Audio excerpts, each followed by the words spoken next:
Le temps additionnel de l'UEFA Champions League vous est présenté par Heineken et Mastercard, sponsor officiel de l'UEFA Champions League.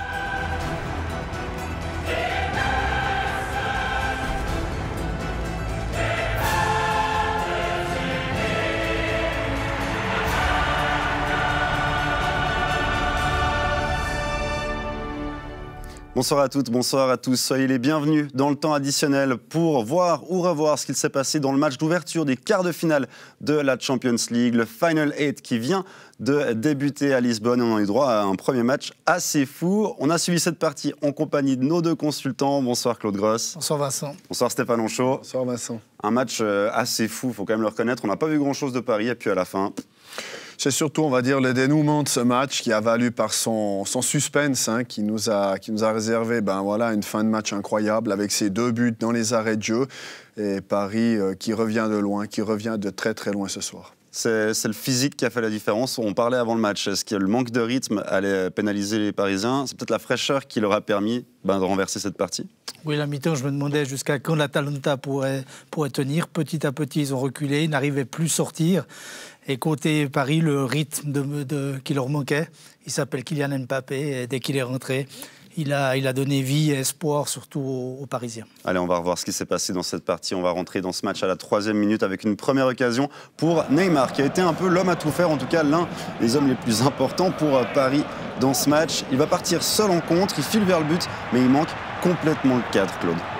Oui, il fait un appui de trop, il pousse une fois de trop le ballon, ce qui fait qu'il se rapproche un peu trop du gardien, l'angle est fermé.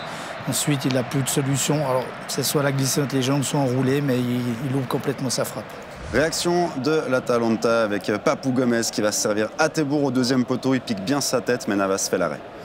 Oui, c'est une des premières actions de l'Atalanta qui a fait un excellent début de match, même une très très bonne première mi-temps, qui s'est créé plusieurs occasions, dont celle-ci avec ce bon ballon de Gomez et cette tête piquée avec un bel arrêt de Navas. 19e, un contre parisien, encore avec Neymar qui va trouver un très bon relais avec Sarabia, le ballon du Brésilien qui ne trouve personne, Stéphane. Neymar, comme toujours en première mi-temps, sur tous les bons coups, qui met un bon ballon. Et puis Icardi, qu'on n'a jamais trouvé en fait, comme on le voit ici, qui n'a pas jamais vraiment fait des appels, jamais assez tranchant, jamais assez déterminé.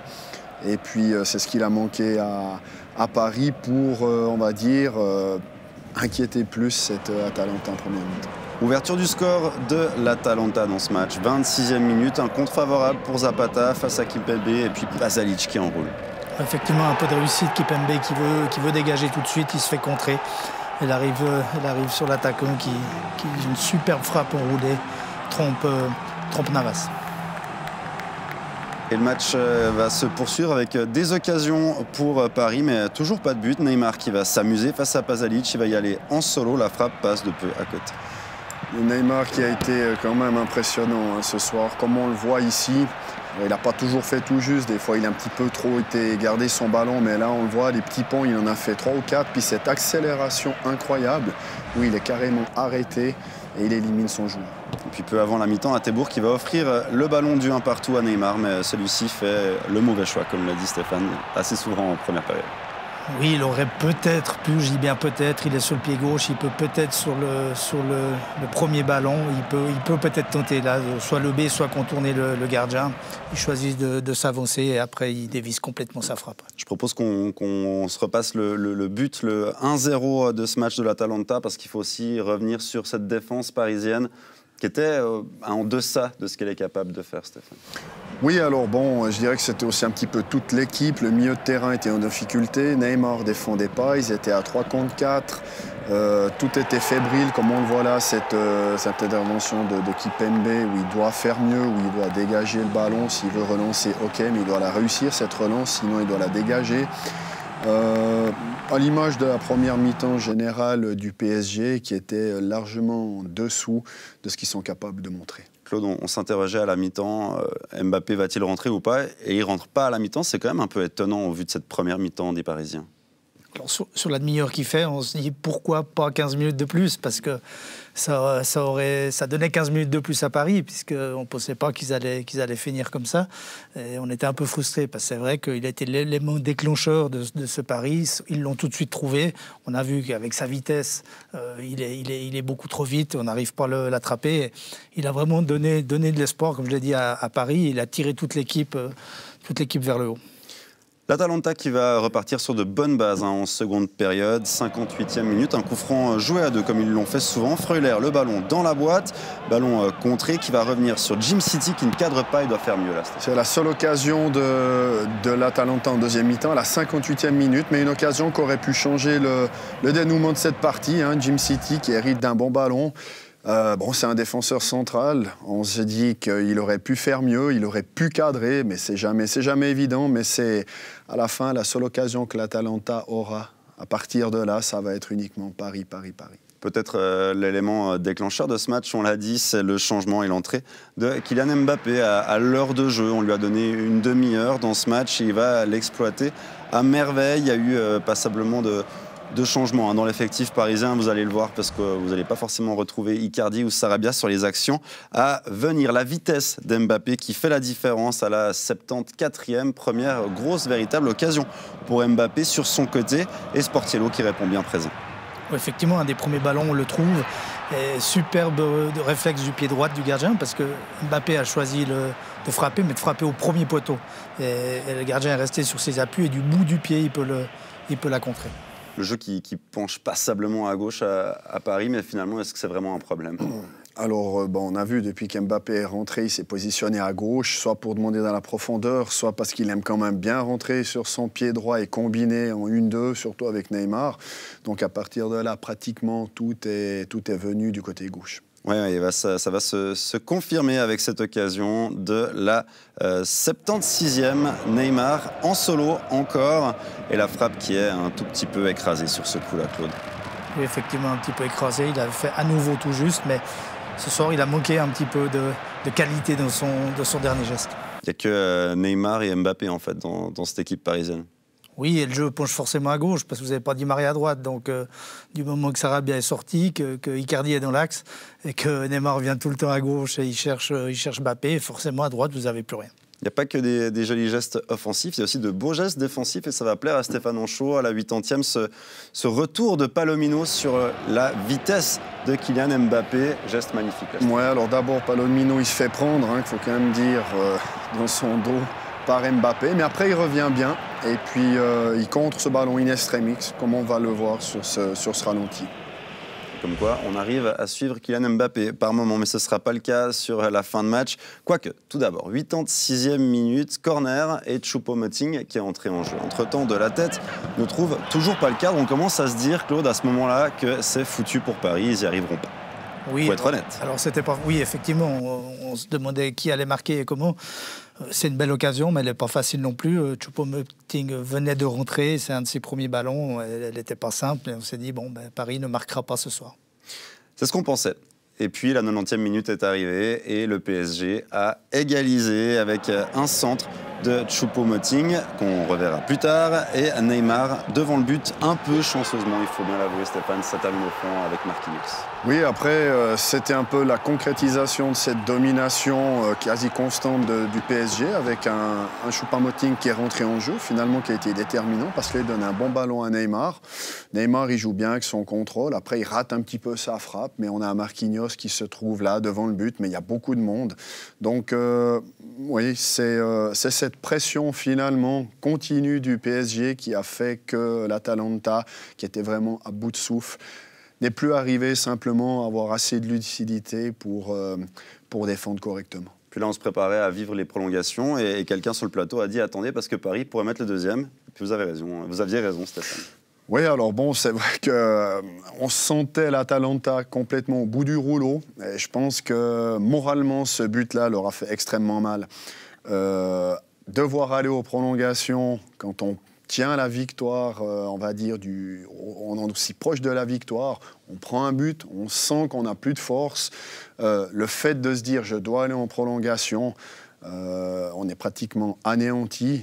Il restait encore 2 ou 3 minutes, alors que c'est tout le contraire pour le PSG qui revit, qui a le feu, qui s'est dit pourquoi pas mettre un deuxième. C'est exactement ce qui s'est passé. Exactement ce qui s'est passé à la 93e avec ce ballon magnifiquement donné de... Ah oui, le voilà.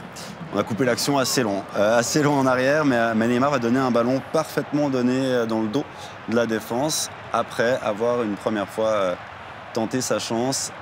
Ballon qui est contré, dégagé. On va retrouver Neymar pour le ballon dans le dos de la défense pour Mbappé et Choupo-Moting qui vient terminer. But splendide au final, Claude, malgré le fait qu'il y a cette première tentative avortée. Et la première tentative, mais on voit que l'Atalanta ne peut pas ressortir. Effectivement, l'Atalanta et les joueurs sont vraiment au bout du rouleau. Et comme a dit Stéphane, Paris sent qu'ils peuvent éviter ces prolongations. Et ils ont une dernière occasion et Choupo-Moting là est idéalement placé tout seul. C'est une victoire de champion, ce genre de victoire, Claude, quand au final tout tourne en son sens, mais à la fin et que c'était difficile. Alors il y a encore beaucoup de travail sur ce pari-là. Le match va leur faire du bien au niveau du rythme et de l'intensité. Mais c'est vrai que quand vous passez des fois, c'est valable pour les compétitions dont on a parlé, la Coupe du Monde ou l'Euro. Des fois, vous passez un 8e ou un quart de finale un peu par les poils, comme on dit, et des fois, vous allez au bout. Donc peut-être, pourquoi pas pour cette année, pour le PSG. Vous les sentez capables, Stéphane, dans leur moitié de tableau, en tout cas, ce PSG, de passer l'obstacle Leipzig ou Atlético? Sur ce qu'ils ont montré ce soir, on peut en douter. Franchement, en douter. Par contre, sur la dernière demi-heure, avec Mbappé, qui va probablement commencer le prochain match, avec Di Maria, qui va probablement aussi pouvoir, il va pouvoir être éligible. Après, est-ce qu'il va jouer? Mais probablement. Ça devrait être un autre pari qu'on a vu pendant 1 heure. Le pari qui a joué pendant 1 heure, je ne pense pas. Je ne donnerais pas favori soit contre Leipzig ou l'Atlético. Par contre, le pari de la dernière demi-heure avec Di Maria, je pense que là, de nouveau, il repartira avec les faveurs de la cote et il peut aller au bout. Allez, on va écouter une réaction venue de Lisbonne, c'est celle de Neymar. Es una gran noche, pero muy difícil. Atalanta es un gran equipo. Jugaron muy bien toda la temporada. Era una sorpresa en la competición, pero sabíamos que enfrentar un equipo muy agresiva, siempre mano a mano todo el campo. Sabía que íbamos a tener ocasiones. Jugamos muy bien. Enhorabuena por todo el equipo. Muy contento por haber hecho un gran partido con todos ellos. Y bueno, ahora a descansar, que estaba muerto. Ha sido un partido muy exigente, pero muy contento con la victoria. Et donc Neymar qui me dit que c'était une partie très difficile, que l'équipe adverse a très bien joué, surtout en première période. Et puis finalement, il se réjouit de ce match. Il dit qu'ils ont également bien joué, ils ont finalement fait un grand match. Ils sont morts, physiquement évidemment, et l'équipe adverse l'était aussi. C'est vrai que ça va être éprouvant, hein, ce tournoi où il n'y a pas forcément le public qui vous pousse. Ça peut être difficile, Claude. Oui, il faudra bien récupérer. Paris, j'espère que c'est pas trop grave pour Navas, mais 6 jours, ça me paraît juste. Et ça, c'est quand même encore une tuile de plus, je dirais, pour le PSG. On l'a vu au début de match, Navas a été exceptionnel. Il a cette expérience des grands rendez-vous. Et s'il peut pas jouer, alors on a beau récupérer Di Maria, peut-être Verratti, mais vous perdez Navas, c'est quand même un coup dur. On a une autre réaction d'un Parisien, c'est Choupo-Moting qui est à l'interview. It was all in all a crazy game, a tough opponent, and I think we showed such a good moral till the last second. We believed in us. It wasn't easy because we had some good occasions. I think Ney did a great game, unbelievable game, but had some occasions. Unfortunately, he didn't score. And when I came on, I thought to myself, we can't lose. We can't go home like that. And yeah, I was confident in myself, confident in the team, and then the rest is little history of Paris. Choupo-Moting qui dit que c'était un match complètement fou, un match difficile, et surtout ce qu'il retiendrait, c'est que quand lui il est rentré, il s'est dit qu'il ne pouvait pas perdre, qu'il ne pouvait pas rentrer à la maison comme ça, et au final c'est une partie historique selon lui. On ne va pas dire que c'était vraiment une partie de l'histoire, ce match du PSG, quoique désormais, c'est une demi-finale et ça faisait 25 ans qu'il n'y était plus parvenu. Non, pour le PSG, c'est clair que c'est déjà, entre guillemets, un succès d'enfin arriver en demi-finale. Maintenant, vu l'adversaire ce soir, on va se dire qu'ils se devaient d'y arriver, ils avaient la pression.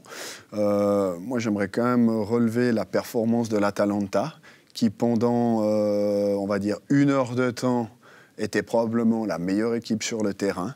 Et puis à la fin, c'est vrai qu'il aura manqué un petit quelque chose, mais je pense qu'ils peuvent être fiers de leur match parce qu'ils ont absolument tout donné. C'est dur de perdre comme ils perdent, mais on a vu des joueurs comme Freuler qui étaient blessés, qui avaient des crampes, comme Zapata qui avançait plus devant, mais qui ont absolument essayé jusqu'au bout. Et puis malheureusement pour eux, il leur a manqué un petit quelque chose. Mais je pense quand même que si on demande quelle est la meilleure équipe, je pense quand même que le PSG était globalement la meilleure équipe et finalement mérite d'aller en demi-finale. L'Atalanta, qui au final, Stéphane l'a dit, peut être fier de son parcours, qui a aussi rendu certainement fiers ses supporters. Forcément, il y aura de la déception, mais l'entraîneur, là, il ne peut pas reprocher à ces joueurs de ne pas avoir tout donné, Claude. Non, ils peuvent être fiers de ce qu'ils ont fait. Et je pense qu'ils étaient effectivement meilleurs ce soir que Paris. Ils ont un collectif meilleur que Paris. Paris, on le sait, c'est quelques individualités qui sont extraordinaires, qui gagnent le match. Neymar, Mbappé ce soir, ça sera peut-être Di Maria dans une semaine, mais voilà, ils ont été supérieurs à Paris. On voit les gros problèmes de Paris dans ce collectif-là. L'Atalanta était bien supérieur, bien qu'il faut se méfier de ces différences de rythme. Paris était aussi un petit peu méconnaissable en première mi-temps et c'est sûrement dû à ça. Allez, on a une réaction, le buteur de l'Atalanta qui est à l'interview. Yeah, unlucky. We were so close. But it's Champions League, it's like this. With a team like Paris, what the quality they have, especially in front, they can, like tonight, they can score you 2 goals in 2 minutes, and I'm so sorry for this team. We done everything. I'm sorry for Bergamo, for everybody, but it's like this. We have to learn and to look ahead, to look in the future, and do a little bit better next year. Pasalic qui nous dit que c'est pas de chance, ils étaient si proches, mais Paris est tellement fort qu'ils ont pu marquer 2 buts en 2 minutes. Il dit surtout qu'il est désolé pour les supporters, pour Bergame, qu'ils ont tout donné, mais que désormais il faut regarder vers l'avenir et puis tenter de faire mieux la prochaine fois. C'est un petit peu ça l'idée, désormais, Stéphane. Dans une défaite comme ça, il faut essayer d'emmagasiner l'expérience qu'ils n'avaient pas avant cette partie. Oui, bien sûr. Bon, après, dans les vestiaires, les joueurs ils doivent être abattus, c'est clair, parce qu'ils sont passés tellement proches de créer un exploit, d'être en demi-finale de Champions League, que tout ça, il faut maintenant qu'ils le digèrent. Donc voilà, à l'interview, c'est difficile pour eux de devoir déjà se projeter. Après, pour la saison prochaine, de faire mieux. Il faut reconnaître que ça va être quand même difficile pour l'Atalanta. De faire déjà aussi bien, ce serait déjà exceptionnel. Allez, on va revoir le programme de ce Final 8 et puis les premiers résultats, à savoir évidemment la qualification de Paris qui affrontera soit Leipzig, soit l'Atlético Madrid. Les autres matchs à suivre, c'est vendredi, Barça face au Bayern, Manchester City qui affrontera Lyon. Ce sera samedi. Voilà, messieurs, donc demain, RB Leipzig, Atlético de Madrid, prise d'antenne 20h30 pour suivre cette partie en compagnie de Daniel Romano. Merci beaucoup, Claude Gross, d'avoir été des nôtres. Avec plaisir. Merci beaucoup, Stéphane Anchaud, c'était un plaisir. Merci évidemment à tous ceux qui ont œuvré à la réalisation de cette émission et merci à vous de l'avoir suivi. On vous souhaite une excellente fin de soirée. Ne manquez aucun match du Final 8, ils sont tous sur Téléclub. Bye bye.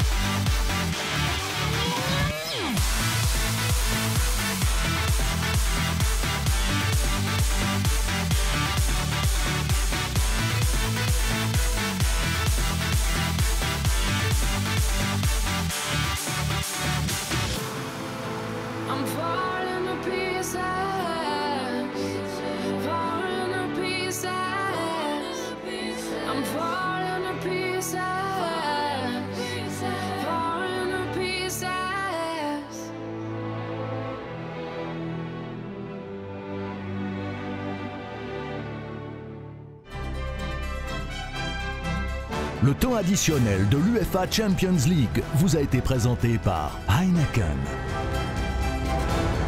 et Mastercard, sponsor officiel de l'UEFA Champions League.